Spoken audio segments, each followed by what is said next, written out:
we gather to honor Amref International University, an institution that has earned its place as a leader in health sciences in this continent.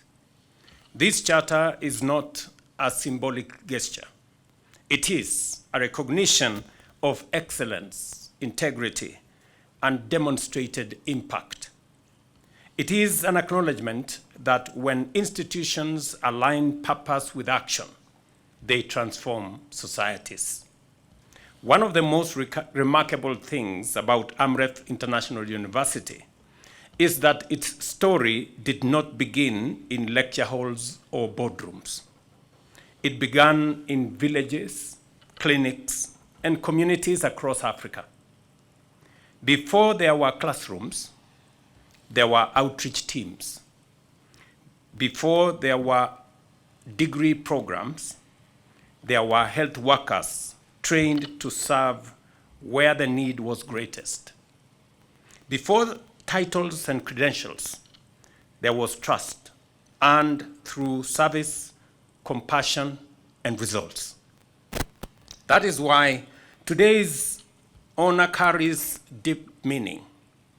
You have built credibility from the ground up or from the bottom up, anchored in real human need. This university stands as a powerful example of Africa's capacity to produce knowledge, craft solutions, and shape its own future. Since its establishment in 2017, it has grown from the strong foundation of Amref Health Africa, an organization with nearly 7 decades of service to community health in more than 30 countries. What began as Amref International Training Center has evolved into a premier Pan-African university dedicated to training health professionals who lead with innovation, empathy, and integrity. As Amref International University receives its charter, we recognize not only an institution, but also a philosophy that Africa's challenges can be solved by African institutions. African ideas and African leadership can contribute meaningfully to solutions for our region. To the founders and early champions of this university, you dared to imagine that the continent could build its own centers of medical excellence. You refused to wait for solutions from elsewhere. You build them here at home, and we applaud your courage, your vision, and your relentless service to humanity.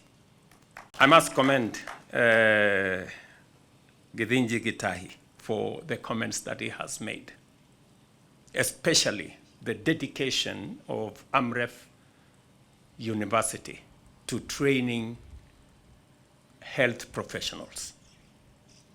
It is a space that speaks to the needs of the present and speaks loudly to the needs of the future.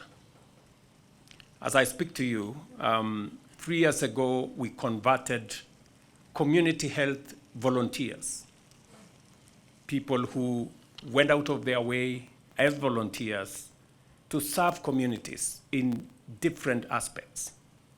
We converted them to community health promoters. We now have close to 110,000 community health promoters across Kenya. We pay them now a stipend. We have given them very basic training. We have equipped them with gadgets and equipment that they can use in our communities. Proudly this morning, I was being given the statistics that they have visited 8 million people in Kenya, referred close to 500,000 to hospitals. I am asking Amref, because your strength is in working with communities and the space around health workers. We will be working with you, and I will get the Ministry of Health to work with you to see how we can enhance the capacity through training of our community health promoters so that they can do more to our health space. I know, Gitahi, you have said that you've trained 10,000. I want to tell you I have another 110,000, which you can train. And it is a very, we have made, I think, 3 or 4 attempts at universal health coverage. But this time round, we decided that failure is not an option.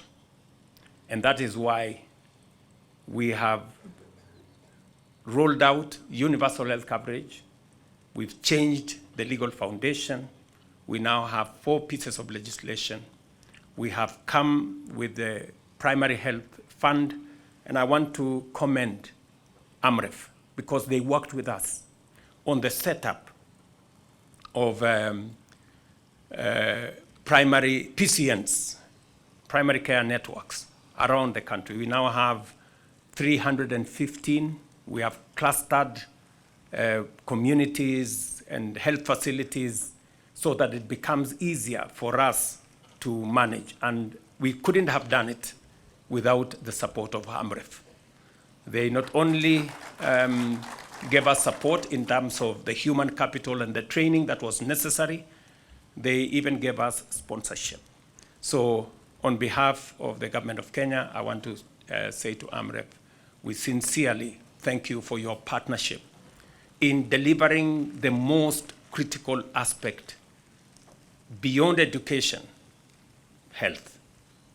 And it was a commitment I made that having sorted out to a good extent matters education, the thing that required our attention was health. And I'm very happy that today we're not only working on the human capital aspects, we have also figured out funding, and we have mobilized domestic resources, actually doubled domestic resources that we have mobilized for matters to do with health. We have rolled out an innovative program that will equip most of our health facilities. I know, Dr. Gitahi, you have said that you are building a level 6 hospital here.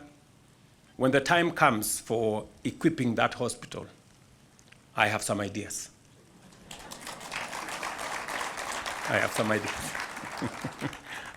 So if you pay a visit to me, I will tell you how to equip that hospital. It is the same innovative mechanism that today we are equipping hospitals across Kenya under a fee-for-service arrangement that doesn't give you a huge financial outlay for you to have the equipment.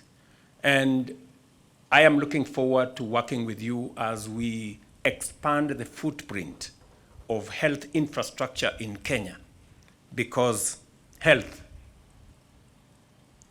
is a constitutional requirement. Kenya's private universities play a central role in shaping our human capital.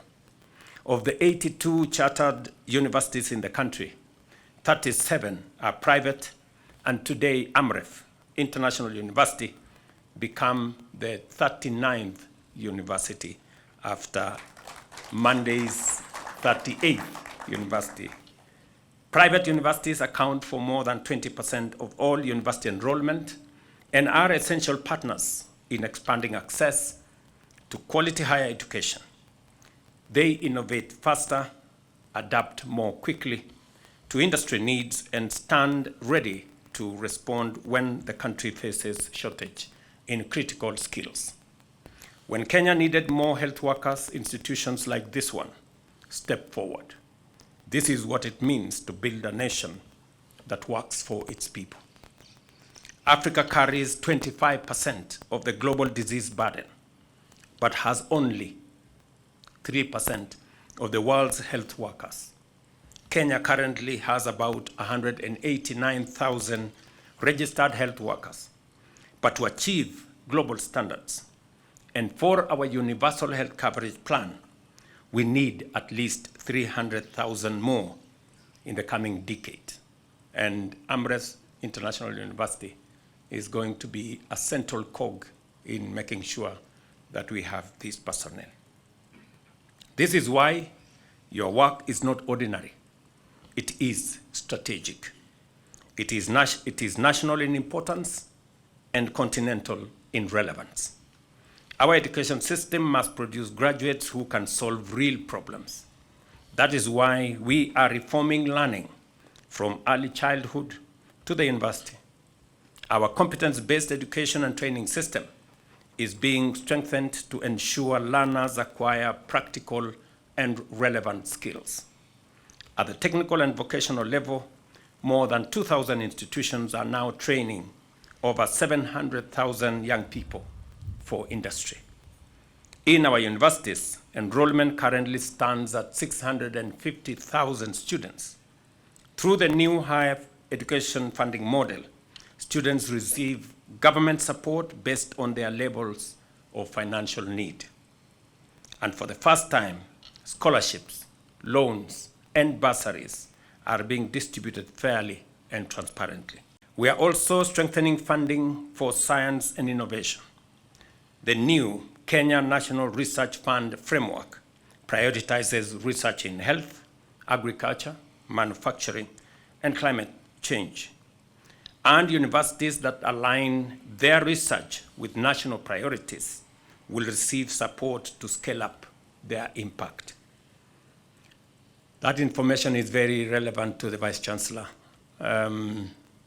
If you speak to Professor Shaukat, who I appointed Principal Secretary for Research, I did establish a standalone state department because research continuously is becoming essential and central to any meaningful progress in a nation.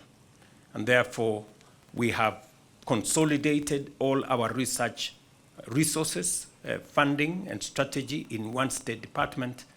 If you engage him, we are looking at priority areas that will spur greater impact in areas that are important to the nation. Ladies and gentlemen, Kenya's future depends on the well-being of its people. Our healthcare reforms, including the Social Health Insurance Act, the Digital Health Act, the Primary Health Care Act, aim to ensure every Kenyan receives quality and affordable care. But policies alone cannot treat patients. Health workers, institutions like this are therefore essential to the success of our reforms. As you enter this new era, under your charter, I challenge Amref International University to do three things. Number one, expand access by partnering with county governments to train health workers closer to the communities that need them the most. And in this particular aspect, I am talking about we have so many community health workers. We have so many other health workers that do not have the level of training and the level of education that would make them efficient and much more effective. Second, accelerate research with purpose. I have told you, Vice Chancellor, where you're going to get the money. Kenya needs evidence that reduces maternal deaths, strengthens primary care, and combats emerging diseases, not academic papers that sit untouched on shelves. Vice Chancellor, I hope you are taking notes. Third, invest in ethical leadership. The health sector runs on trust, and it is therefore imperative to train professionals who uphold the highest standards of service, honesty, integrity, and respect for life. To the faculty and leadership, this achievement is very well earned. To the students, this charter is not just an honor. It is an invitation to rise to greater responsibility. To our partners, thank you for standing with Amref on this journey, the Kenyatta family, and all the other benefactors. And to the Commission for University Education, continue safeguarding quality without compromise and I have listened to you very well, Mr. Chairman, and I am going to provide the necessary approvals for you to hire adequate staff so that you can discharge the responsibility mandated of the community university, of the Commission for University Education as appropriately as is required. And Minister Migosi already, I think, has already done what is necessary. If it is not enough, please let me know so that we can facilitate your work.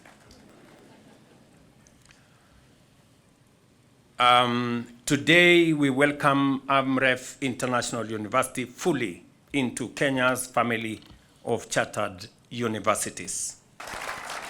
May this institution continue to inspire knowledge, service, and hope for our country and our continent.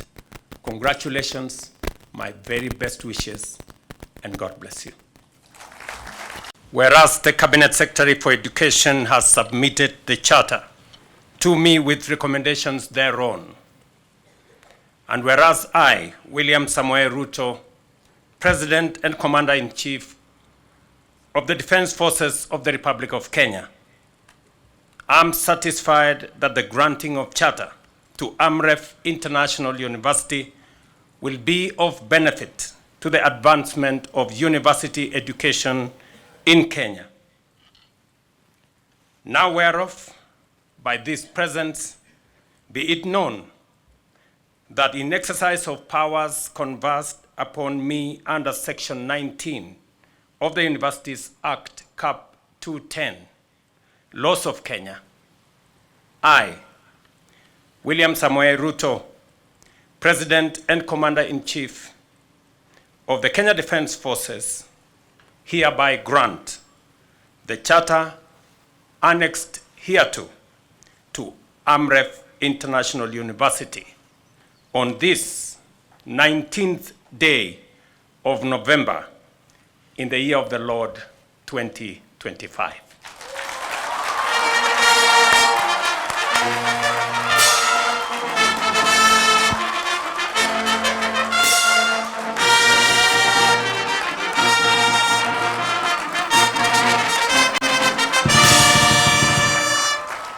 Congratulations.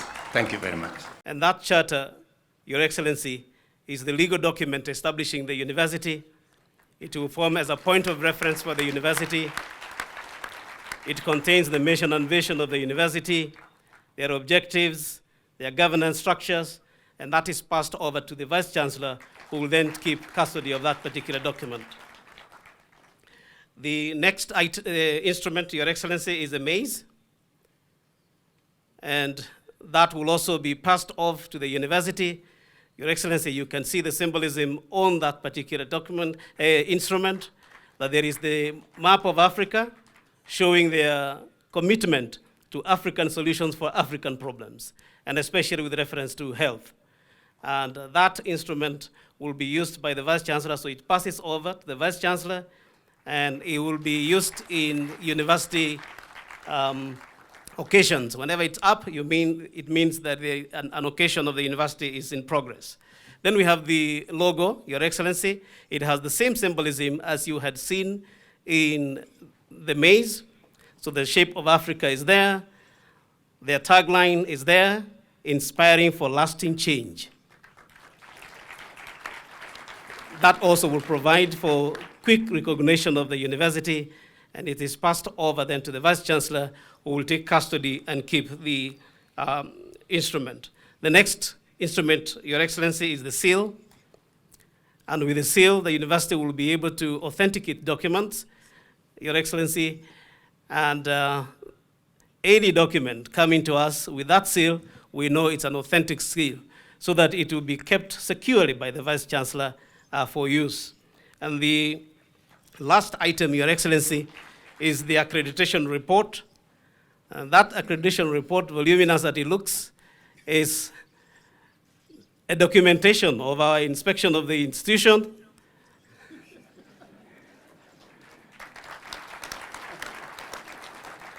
It captures the excellence of the institution, but also areas in which we think there could be room for improvement, and we will be monitoring to make sure that that is done. So that too